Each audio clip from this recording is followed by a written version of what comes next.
In this video, we'll discuss facial yoga, guasha, and self-administered techniques in regards to facial augmentation, as well as the considerations to keep in mind. Enjoy. Welcome back, everybody. This is going to close out the last 3 weeks on the face rooting tutorials. I've been talking about facial augmentation and the things that go with that. So this will be the last video for that series. And so the first one I talked about plastic surgery, the last one I talked about facial acupuncture, and now we're going to go into things like facial yoga, things like guasha, or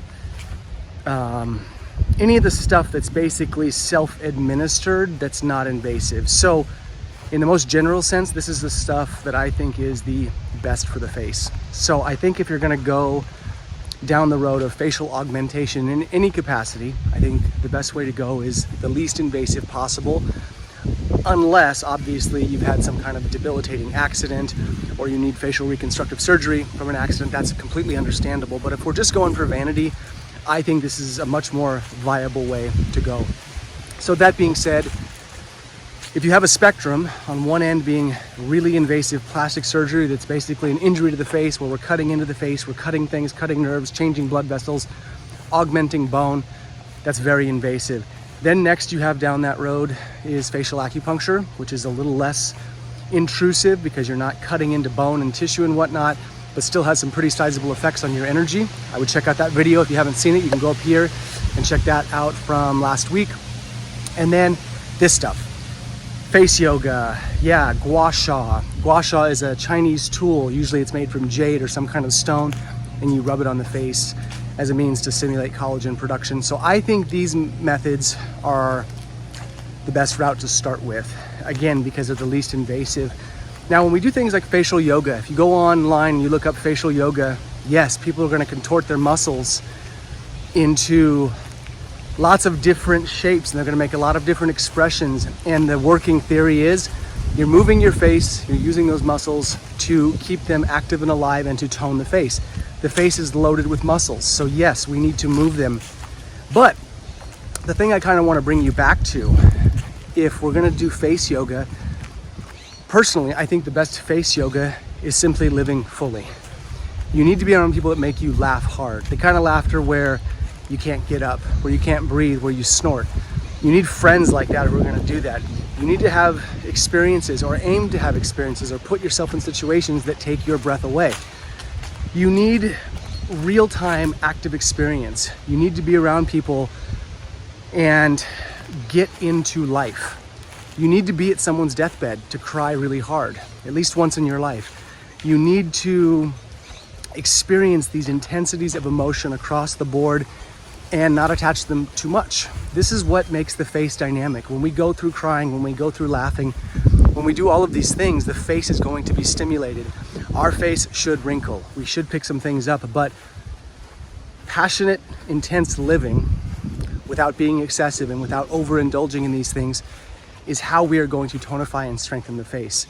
Now, if we're looking at things like guasha, okay, which is usually where people will put oil in their face, they will, again, move and press the skin. This is very good. It's very healthy for the face. When we use a needle, we're stimulating quite a bit of energy to the face, but when we do massage, we're basically not puncturing the skin. We're not bringing a ton of energy to a single point. It's dispersing it through the face. So I think guasha is very viable. It is good for collagen production. It can move lymph in the face. It can reduce fine lines and wrinkles. So I think these things are good. But again, if you're gonna go the face yoga route, I think live passionately, live intensely, live in a good way where you're getting a lot of emotional experience, but not attached too heavily to these things. So, that being said, all of these things, all of these methods, I don't want to attach too much judgment to any of them. We are all going to wield our life force the way we want to. We're all going to do what we're going to do. And I want you to approach this more from the picture of who knows what you need and how intense your experiences have been to the point where you might want to change your face.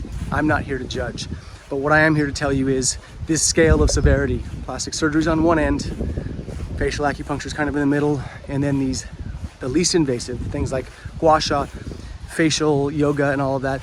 That stuff is very good to go that route.